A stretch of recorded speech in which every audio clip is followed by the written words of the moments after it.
Se te escucha, Fernando. Iniciando entonces la grabación. Les comentaba que en esta parte de tecnología y protocolo tiene mucho que ver con algunas cosas que se ven en CCNA y CCNP relacionados con las redes y los protocolos que se utilizan más que todo para hacer este tipo de monitoreos y, por supuesto, de alguna manera apalancar la parte de ciberseguridad, el área que nos interesa estudiar en profundidad. Entonces, vamos a ver cómo es esto de monitoreo de protocolos comunes, cómo es el comportamiento de los protocolos de redes comunes en contexto de monitoreo de seguridad, las tecnologías de seguridad, explicar cómo afectan las tecnologías de seguridad en la capacidad de supervisar protocolos de redes comunes. Protocolos de monitoreo comunes. Tenemos los syslog y los NTP. El syslog se usa para registrar eventos, con mensajes de eventos provenientes de terminales y los dispositivos de la red. El estándar va a habilitar un medio independiente del sistema para permitir almacenar y analizar mensajes.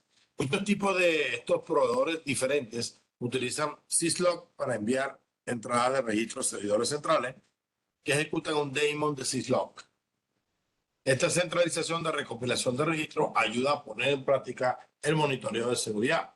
Los servidores de syslog ejecutan o pueden escuchar el puerto UDP 514. Entonces aquí tenemos un ejemplo de una nube con dispositivos de red. Tenemos una serie de eventos que generan dichos dispositivos y que este servidor syslog se encarga de recopilar esa data en los timestamps o en los tiempos establecidos que esos eventos estén llegando. Y desde la estación de monitoreo podemos localizar la información que está en el syslog y hacer un filtrado de la información más relevante que nos interese monitorear. En esta parte le vamos a pedir el apoyo al amigo Carlos. Carlos Enrique, ¿está por ahí? Sí, estoy por acá. Para que nos lea esta lámina. Monitoreo de protocolos comunes, syslog y NTP. Debido a que syslog es tan importante para el monitoreo de la seguridad, los servidores syslog pueden ser blanco de agente de amenaza. Algunos ataques, como los que implican la filtración de datos, pueden tomar mucho tiempo para completarse debido a las maneras muy lentas en las que roban datos en la red en secreto. Pueden ser muy lentas. Los atacantes de amenaza pueden intentar ocultar el hecho que se está produciendo una infiltración, atacan los servidores syslog que contienen la información que podría conducir a la detección del ataque. Los hackers pueden intentar bloquear la transferencia de datos de los clientes syslog a los servidores. Pueden alterar o destruir datos de registro o el software que crea y transmite los mensajes de registro. La siguiente generación de implementación de syslog, syslog NG, ofrece mejoras que pueden ayudar a evitar algunos de los ataques cuyo objetivo es syslog. Perfecto. Evidentemente los hackers van a tener como blanco principal el servidor syslog, ya que es el que está recopilando cualquier información de tipo irregular que pueda estar pasando en la red. Entonces, definitivamente es un activo importante para un hacker tratar de atacar la forma como este syslog está registrando la información y, si es posible, lanzarle un ataque de negación de servicio para que pueda perpetrar su ataque sin ser detectado. Claro, si tenemos un equipo de ciberseguridad que está constantemente en contacto y funcionamiento, verificando el funcionamiento de este syslog, pues cuando trata de hacer la negación de servicio nos daríamos cuenta antes de que pudiera perpetrar el ataque. Sobre los NTP nos habla el amigo David Álvarez. Los NTP. Los mensajes de syslog suelen tener marca de hora. Esto permite organizar por hora los mensajes de distintas fuentes para brindar un panorama de los procesos de comunicación de red, dado que los mensajes pueden provenir de muchos dispositivos. Es importante que los dispositivos compartan un reloj único. Una forma de lograr esto es que los dispositivos usen el protocolo de tiempo de red NTP. NTP utiliza una jerarquía de fuentes de tiempo autorizadas para compartir información de tiempo entre dispositivos en la red. El NTP funciona en el puerto UDP 123. ¿Ok? Y este protocolo se encarga de marcar y establecer un parámetro de hora para todos los dispositivos de la red. Es decir, cuando ocurren cosas, pueden ocurrir de manera síncrona y debemos atar los cabos, por así decirlo, de todo el proceso de ataque en los registros que dejan el firewall, los registros que dejan el switch, los registros que dejan el switch de red, los registros que dejan el router. Y las horas deben coincidir, porque imagínense ustedes que ocurra algo y el router registra una hora que es el año 93. Entonces estamos en el año 2024 y bueno, no es consecuente ni nos sirve para hacer un análisis forense exhaustivo de lo que está ocurriendo en la red. Por ahí el amigo Albert tiene disponibilidad de micrófono o está por el Sí, sí, teléfono. Fernando, aquí está. Adelante. Dado que los eventos conectados a un ataque pueden dejar rastro en cada dispositivo de la red mientras recorren su camino al sistema destino, las marcas de tiempo son esenciales para la detección. Los agentes de amenaza pueden intentar atacar la infraestructura de NTP para dañar la información horaria utilizada para correlacionar los eventos registrados de la red. Esto puede servir para ocultar rastros de ataque en curso. También, además, se han conocido agentes de amenaza que utilizan sistemas de NTP para dirigir ataques de DDoS, aprovechando vulnerabilidades en el software del cliente o del servidor.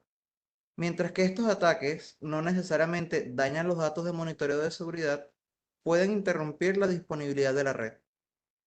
Exactamente, porque definitivamente estos ataques no van a permitirnos correlacionar los tiempos y las horas que estos ataques se están ejecutando. Debemos estar en todo tiempo bien sincronizados con la hora y sincronizados con qué eventos. Los eventos cuando algo ocurre con éxito y aquellos eventos de lo que ocurre con errores o que más bien se trate de alguna situación que llame la atención al analista de ciberseguridad. Eso es muy importante. Son elementos muy importantes porque una de las primeras fases del análisis de ciberseguridad y de los ataques de ciberseguridad también, precisamente entra por aquí, por la recopilación de información. Si esos NTP están vulnerables o están vulnerables también los servidores Ziploc, pues tendríamos serios problemas porque los hackers pueden aprovecharse de esas vulnerabilidades y lograr sus objetivos de pasar inadvertidos. Los DNS, millones de personas usan el servicio de DNS todos los días. Muchas de esas organizaciones tienen políticas estrictas para protegerse contra amenazas, basadas en los DNS para protegerse contra tipos de vulnerabilidades. Los atacantes lo saben y comúnmente encapsulan distintos protocolos de red en un DNS para evadir los dispositivos de seguridad. Actualmente muchos tipos de malware hacen uso del DNS. Algunas variantes de malware emplean DNS para comunicarse con servidores de comando y control, CNC. Y de esta manera es filtrar datos disfrazados con consultas DNS normales. Diversos tipos de codificación, tales como base 64, binaria de 8 bits y hexadecimal, lo cual pueden usarse para camuflajear datos y evadir medidas básicas de prevención de datos, lo que llaman el Data Loss Prevention o DLP. Por ejemplo, el malware podría codificar los datos robados como parte de un subdominio en una búsqueda de DNS. En un dominio donde el servidor de nombre está bajo el control de un atacante, la búsqueda de DNS es una cadena larga de datos exfiltrados por .ejemplo.com. Remitirá al servidor el nombre de dominio ejemplo.com, que podría registrar una cadena larga de datos exfiltrados y responder al malware con una respuesta codificada.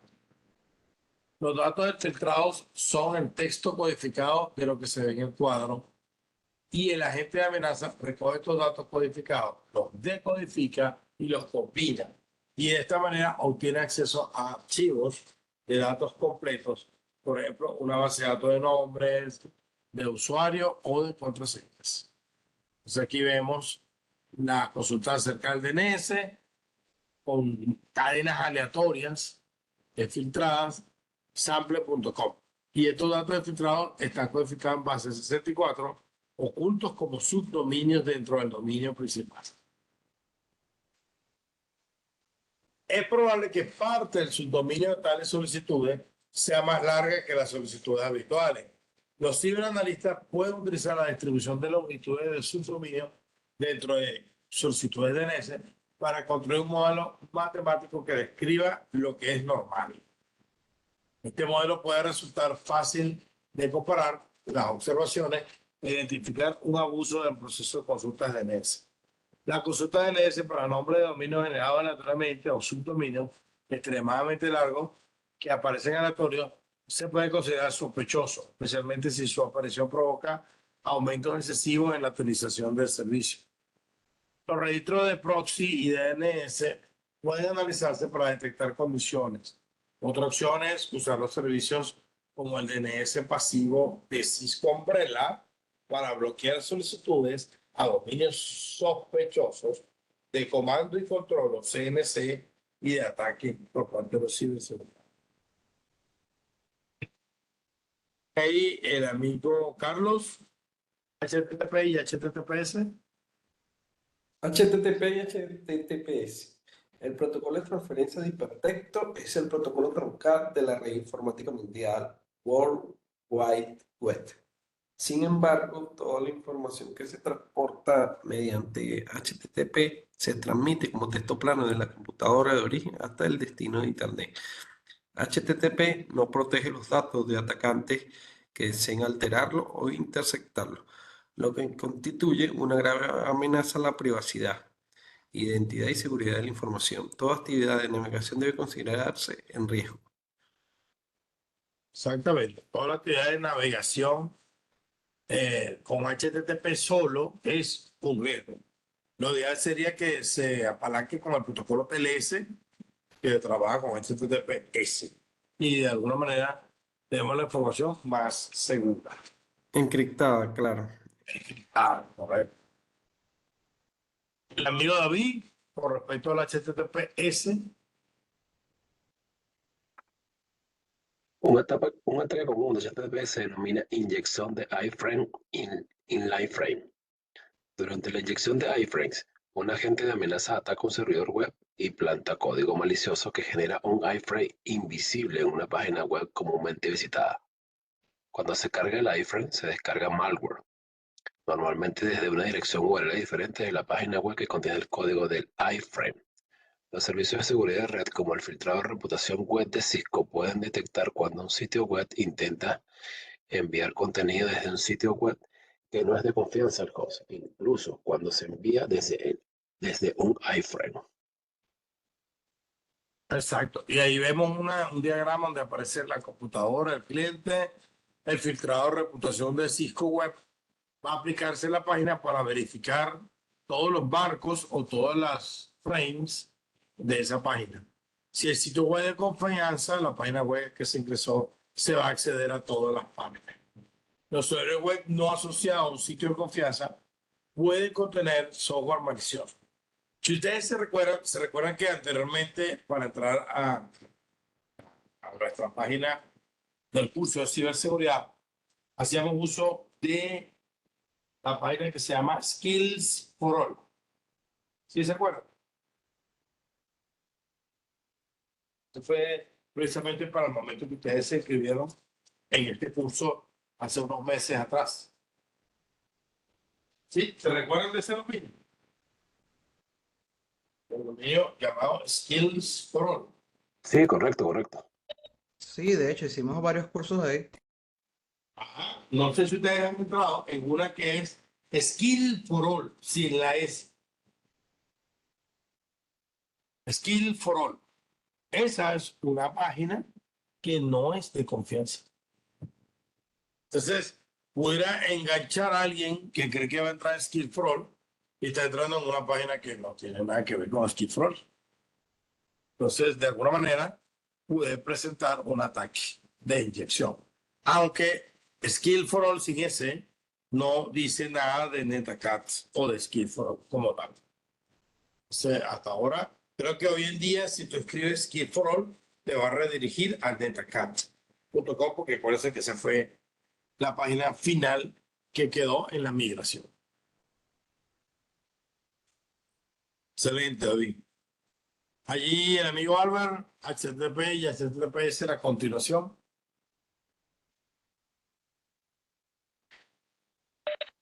Para hacer frente a la alteración o a la interceptación de datos confidenciales, muchas organizaciones comerciales han adoptado HTTPS o interpretado políticas exclusivas de HTTPS para proteger a quienes visitan sus sitios web y servicios. HTTPS suma una capa de encriptación al protocolo HTTP mediante Secure Socket Layer, SSL. Esto hace que los datos HTTP sean ilegibles cuando dejan la computadora de origen y hasta que llegan al servidor. Tenga en cuenta que HTTPS no es un mecanismo de seguridad del servidor web, solamente protege el tráfico del protocolo HTTP mientras está en tránsito. Es correcto. Quiere decir que una vez que la data ya entró en la aplicación del servidor, ahí puede estar expuesta. Más si esa aplicación tiene vulnerabilidades. Inclusive el sitio web pudiera tener, o sea, servicio web, HTTP o HTTPS, pudiera tener vulnerabilidades que puedan ser explotadas por estos hackers, ¿no? Porque la protección va a ser mientras esté en camino. ¿Se recuerdan que hicimos varias pláticas? O bueno, vamos a hacer algunas pláticas que ya hemos hecho sobre OpenSSL. OpenSSL es la implementación software libre de Secure Socket Layers. Por aquí vemos que en la capa de aplicación vamos a tener una subcapa SSL-TLS, que es la que cifra la información de origen a destino. El amigo Carlos. Por desgracia, el tráfico HTTPS encriptado complica el monitoreo de la red. Algunos dispositivos de seguridad incluyen la desencriptación e inspección de SSL. Sin embargo, esto puede traer problemas de procesamiento y privacidad. Además, HTTPS añade complejidad a la captura de paquetes debido a la mensajería adicional implicada en el establecimiento de la conexión encriptada. Este proceso se resume en la figura 3 y representa una sobrecarga adicional a HTTP. Exacto, ahí podemos observar el navegador del cliente solicita una página web segura, el servidor envía una clave pública con su certificado. El navegador tiene que asegurar ese certificado que esté vigente y que no esté revocado y que fue emitido por una entidad de confianza. VeriSign, por ejemplo. El navegador entonces crea una clave simétrica y la envía al servidor. El servidor descifra esa clave simétrica usando la clave privada. El sitio web utiliza la clave simétrica para cifrar la página y enviarla al cliente. Entonces el navegador del cliente utiliza esa clave simétrica para poder descifrar la página y mostrar la información finalmente a los usuarios. Hablemos un poquito sobre los protocolos de correo. Adelante, Davis. Los protocolos de correo electrónico como SM.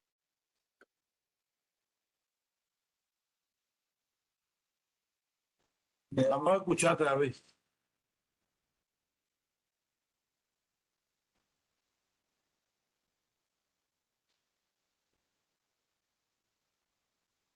Ya, un segundo, disculpe. Un segundo. Sí.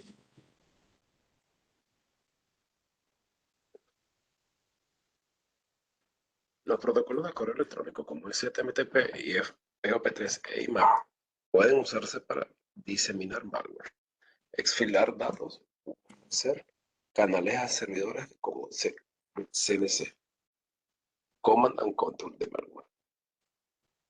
El SMTP envía datos desde un host a un servidor de correo y entre servidores de correo, al igual que DNS y HTTP. Es un protocolo común que suele verse saliendo de la red. SMTP ha sido utilizado en el pasado por malware para filtrar los datos de la red. El monitoreo de seguridad podría relevar este tipo de tráfico de datos según las características del mensaje de correo electrónico. IMAP y POP3 se usan para descargar mensajes de correo electrónico de un servidor de correo a una computadora host. Son los protocolos de aplicación que se encargan de llevar malware al host. El monitoreo de la seguridad puede identificar cuando ingresa un archivo junto con malware en la red y qué host se infecta primero. Luego el análisis retrospectivo puede rastrear el comportamiento del malware desde ese momento. El comportamiento del malware puede comprenderse mejor y la amenaza puede identificarse. Las herramientas de monitoreo de seguridad pueden también permitir la recuperación de archivos adjuntos infectados para enviarlos a sandbox de malware para su análisis. Ok, ese va a ser uno de los conceptos que vamos a empezar a utilizar hacia el final del curso, que es lo que llaman sandbox. El sandbox es un ambiente aislado del laboratorio donde podemos hacer análisis de diferentes tipos de malware, virus y troyanos para entender su funcionamiento y las medidas que debemos tomar para su control. ICMP, famoso protocolo de conectividad IP. ICMP tiene muchos usos legítimos, sin embargo, la funcionalidad de ICMP también es utilizada para crear varias explotaciones. ICMP puede emplearse para identificar fondos en una red o una estructura de red y determinar sistemas operativos usados. También puede usarse como vehículo para varios tipos de ataques. Por ejemplo, si ustedes le hacen ping a un servidor Linux, el TTL le va a decir 64. Si le hacen ping a un servidor Windows, le va a decir 128. Por eso ellos dicen allí que puede identificarse el tipo de estructura de red o sistema operativo. ICMP también puede usarse para filtración de datos.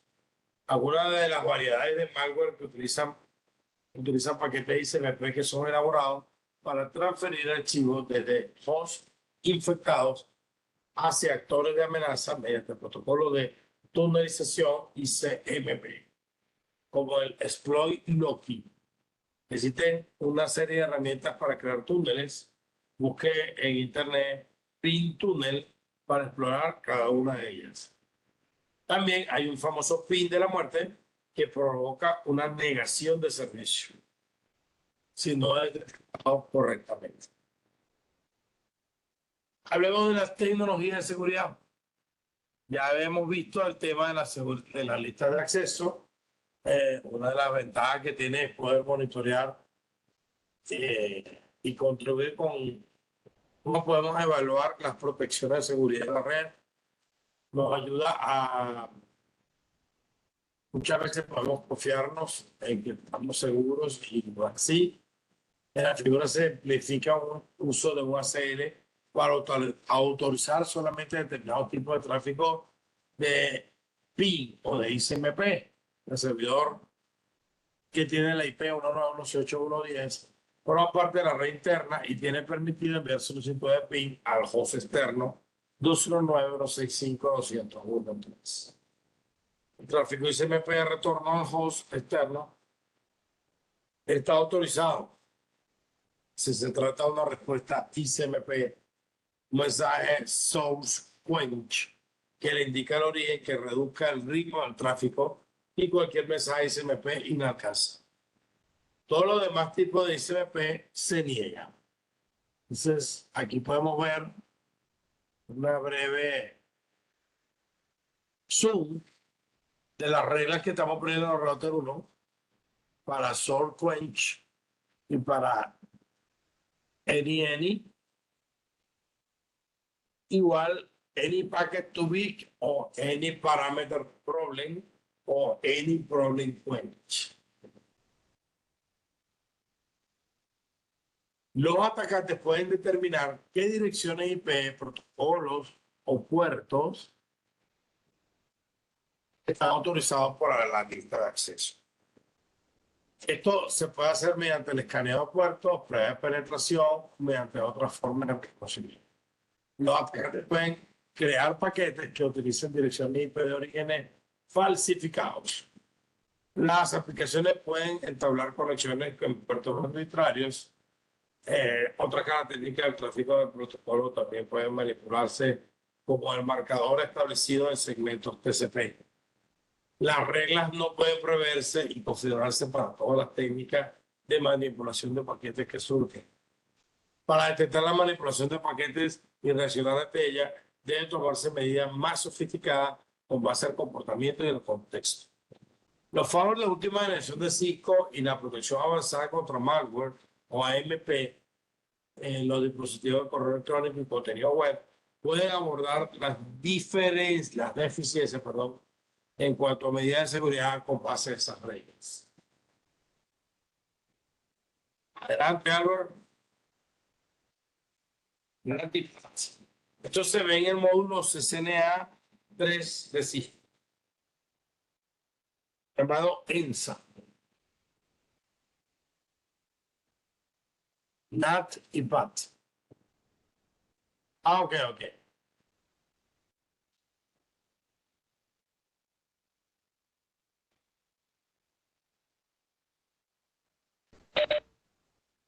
La traducción de direcciones de red NAT y la traducción de direcciones de puerto PAT pueden complicar el monitoreo de la seguridad. Varias direcciones IP se asignan a una o más direcciones públicas que son visibles en Internet y se ocultan las direcciones IP individuales que están dentro de la red. Este problema puede ser particularmente importante con los datos de NetFlow. Los flujos de NetFlow son unidireccionales y se definen por las direcciones y puertos que comparten. Básicamente, NAT romperá un flujo que pase por un gateway de NAT y hará que la información del flujo no esté disponible desde ese momento en adelante. Cisco ofrece productos de seguridad que cosen los flujos para unirlos, incluso si NAT reemplazó las direcciones IP.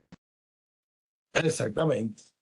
Y cuando se refiere a coser, significa a identificar la IP interna y la IP externa. Y una vez que el hacker tenga acceso a la red interna, sencillamente estamos embromados por el hacker. O sea, ya el hacker tiene control sobre la plataforma y más si se adueña del NatPat.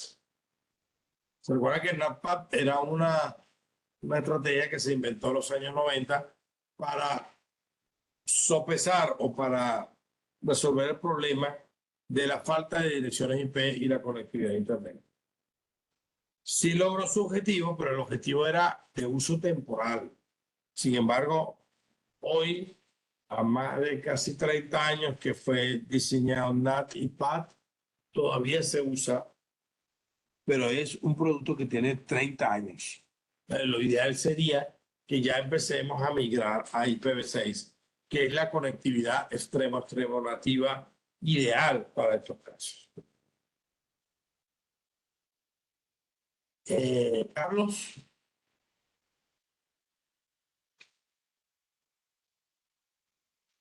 NAT y PAT. En la figura se ejemplifica las relaciones entre las direcciones internas y externas, que se utilizan como direcciones de origen, source address y destination address. Estas direcciones internas y externas están en una red que usa NAT para comunicarse con destino Internet. Si PAT está en efecto y todas las direcciones IP que salen de la red utilizan la dirección global 209.165.200.226. Este tráfico a Internet podría ser difícil de registrar en dispositivos interno específico que solicita y recibe el tráfico cuando ingresa a la red. Ahí se ve el dispositivo interno es la PC1 con 191.168.10.10 y sale con la sur address hacia la red externa con la 209.165.200.226. Y esa sería la IP pública que ve todo el Internet, ¿no? Correcto. Pero él quiere llegar a la 209.165.201.1, que sería la IP del servidor web que sí está conectado a Internet de manera directa. Ujú.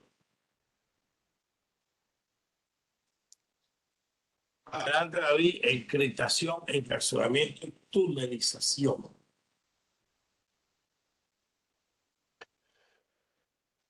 Como se mencionó con HTTPS, la encriptación puede presentar desafíos para el monitoreo de la seguridad, tornando ilegibles los detalles de un paquete. La encriptación es parte de las tecnologías de VPN. Fundamentalmente, el tráfico encriptado establece una conexión de punto a punto virtual entre redes en instalaciones públicas. La encriptación hace que el filtro sea ilegible para todos los dispositivos salvo los terminales de la VPN. Una tecnología similar que se puede utilizar para crear una conexión virtual de punto a punto entre un host interno y los dispositivos del agente de amenaza. El malware puede establecer un túnel cifrado que transita por un protocolo común y de confianza y utilizarlo para exfiltrar datos desde la red. Un método similar de filtración de datos se analizó para DNS. Exacto, porque DNS es la herramienta más sencilla que pudiera utilizar el hacker para tratar de filtrar datos desde la red externa. Hablemos un poco de conexiones de pares y una famosa red llamada Tor. Alba.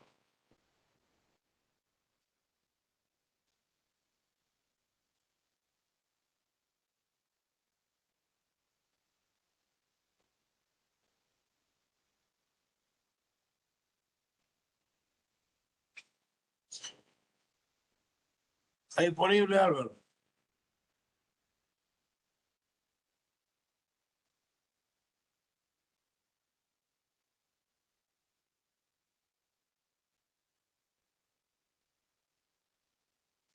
Carlos, ¿puede suplir a Álvaro mientras se incorpora?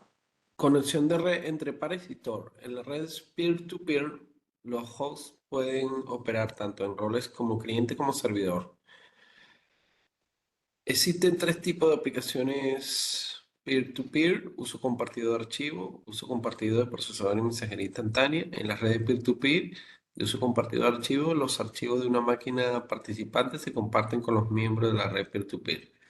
El Bitcoin tiene un funcionamiento de red peer-to-peer que consiste en compartir una base de datos distribuida o libro que registra transacciones y sellos y saldos de Bitcoin. BitTorrent es una red peer-to-peer para compartir archivos. Ejemplo, este es donde se bajan las películas piratas y otras cosas piratas. Exactamente. Música pirata y bueno, todo lo que sea libros. Bien, se encargan por ahí por todo. ¿Sí? Dice las conexiones lógicas peer-to-peer no estructuradas a través de las cuales pueden llevarse a cabo el compartido de archivos y otros servicios. Muchos de esos archivos y servicios tienen derechos de autor, pero bueno, en una red punto a punto se vale de todo. Se vale que esa información esté compartida si es de interés que el usuario lo quiere compartir. Red punto a punto y todo. Cada vez que se le otorga acceso a recursos de red a usuarios desconocidos, la seguridad está en riesgo. No debe permitir que aplicaciones P2P el intercambio de archivos en redes corporativas. La actividad de estas redes puede sortear las protecciones del firewall y es un medio habitual para propagar malware. El P2P es intrínsecamente dinámico. Puede funcionar conectándose a numerosas direcciones IP de destino y también puede utilizar numeración dinámica de puertos. Los archivos compartidos suelen estar infectados con malware y los agentes de amenaza suelen colocar su malware en clientes P2P para distribuirlo a otros usuarios. Por eso es que es recomendable que ustedes los archivos que estén descargando revisen los hash para ver que no haya modificaciones.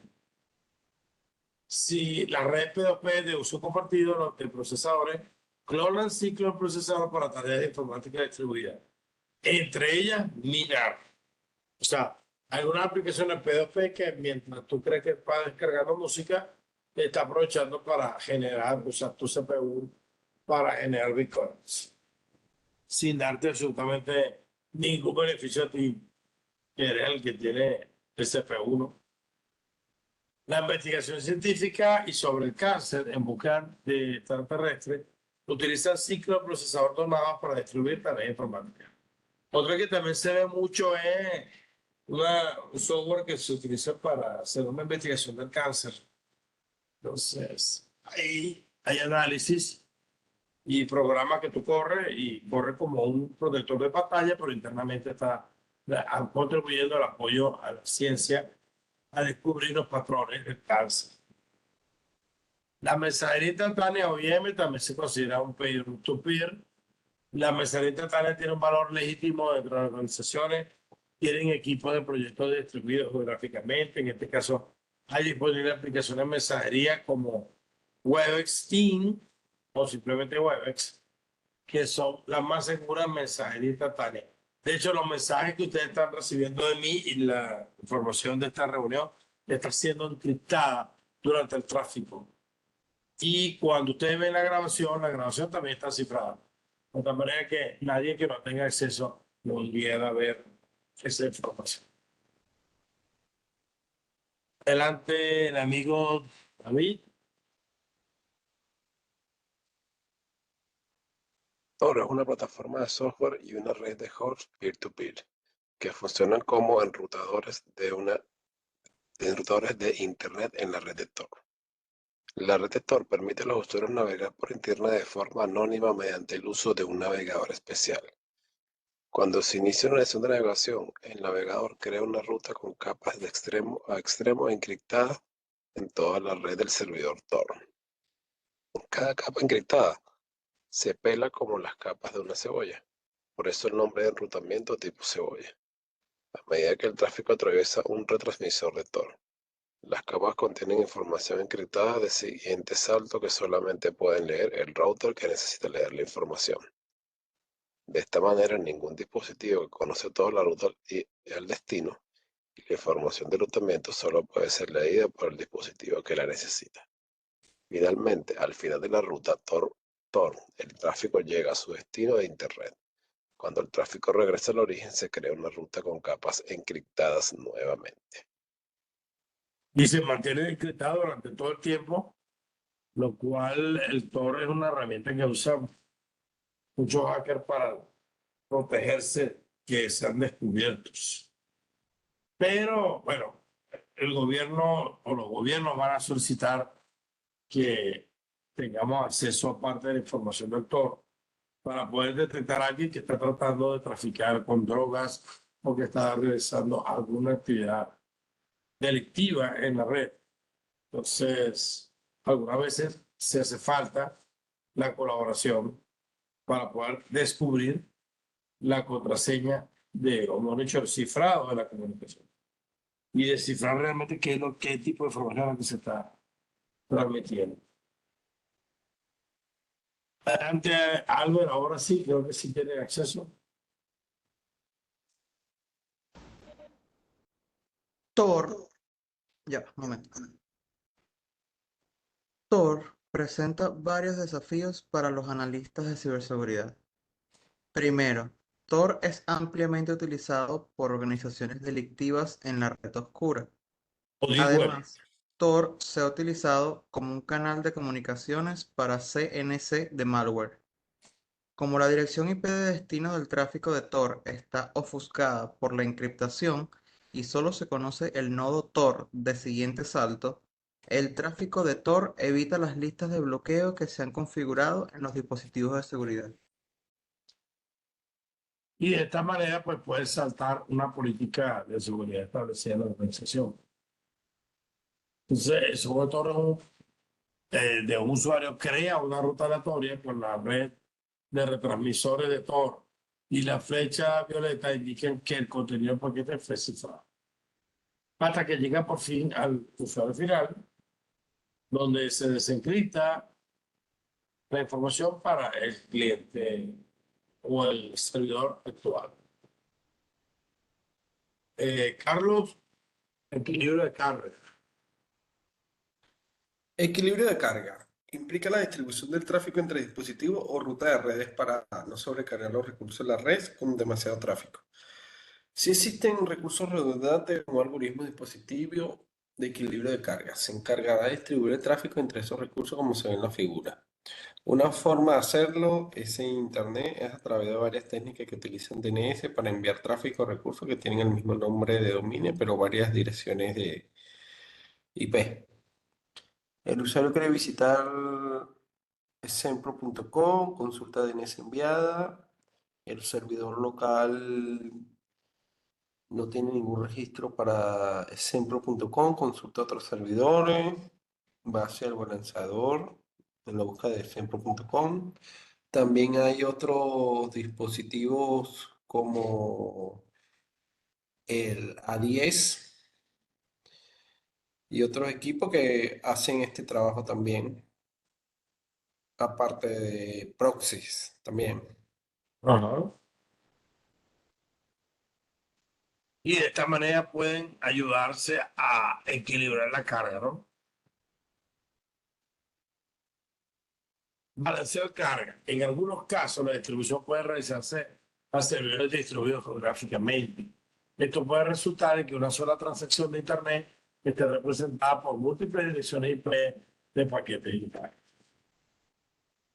Esto puede hacer que parezcan características sospechosas de la estructura de paquetes. Algunos de los dispositivos de administración de equilibrio de carga, los Load Balancing Manager, son ondas para evaluar el desempeño de las diferentes rutas y la condición de distintos dispositivos. Por ejemplo, un dispositivo LVM puede enviar sondas de diferentes servidores a los que el equilibrio de carga para detectar los servidores si están funcionando. Esto hace evitar el envío de tráfico a un recurso que no esté disponible. Sin embargo, estas sondas pueden parecer tráfico sospechoso si la analista de ciberseguridad no está al tanto de que este tráfico forma parte del funcionamiento del dispositivo LVM. Hemos llegado al final del módulo 19. Vimos lo aprendido. Nos damos cuenta que no tenemos actividades pendientes de Packet Tracer. Nuestro próximo módulo, vamos a ver el sábado, habla del módulo 20, se llama Datos de seguridad en la red.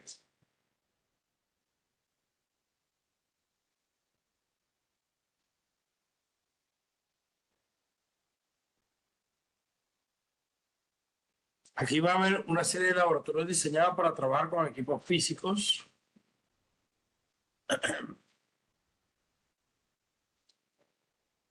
Y hay varias actividades Packet Tracer. Por lo menos está la 20310, que dice explorar la implementación de un NetFlow. Y está la 20311, generar archivos de registro desde varias fuentes.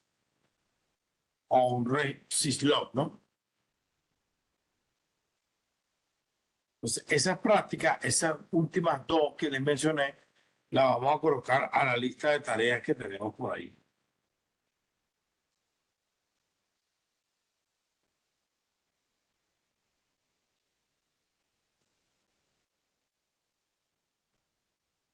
Entonces, el sábado, a primera hora, hablamos de la parte teórica, que es muy corta, de datos de seguridad de redes, y luego pasamos a esos laboratorios, bueno, y los laboratorios que están pendientes de la práctica de colaborativa. La idea es que esas prácticas se incluyan en la práctica colaborativa. ¿Hacemos la pregunta hasta ahora? No, estaría bien. ¿Estamos claros? No, está bien, Fernando. Yo el sábado a lo mejor me conecte es a la segunda hora, Ah, ok, no hay problema. porque voy a hacer una chambita por ahí, un trabajo extra, así que Sí, no, la primera hora va a ser la parte teórica y como hasta la hora y media, que vamos a comenzar con los laboratorios. Ok, Fernando. Mil gracias. Importante que se preparen por los laboratorios del 20 también. Vamos a tratar de llegar hasta aquí.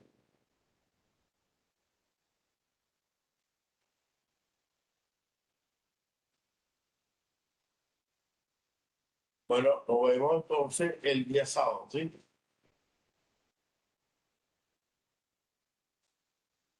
Voy a apagar la grabación.